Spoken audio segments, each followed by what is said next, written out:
Hi again and welcome back to the Inner Advantage, 31 days to think like a CEO.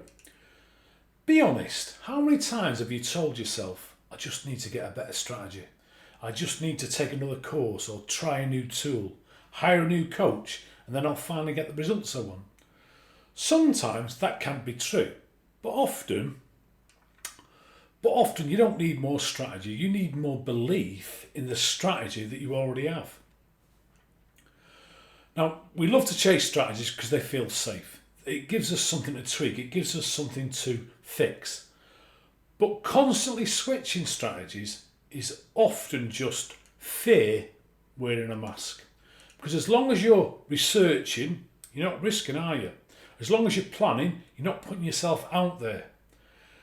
And a quick way to tell what might be missing for you is to ask yourself, do I actually believe this strategy can work for me?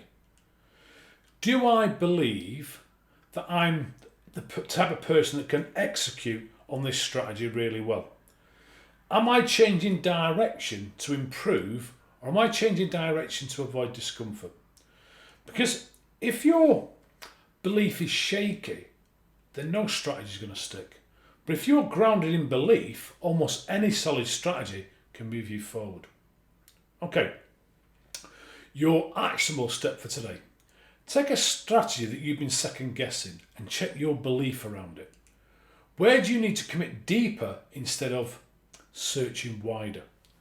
And also share in the comments, have you ever realised it wasn't the plan that needed to change, but your belief in it?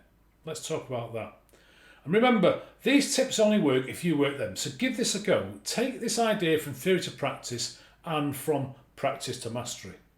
Because trust me, you are going to thank yourself later. Now you go out there and you lead with clarity, courage and conviction, because the strongest part of your business should always be you.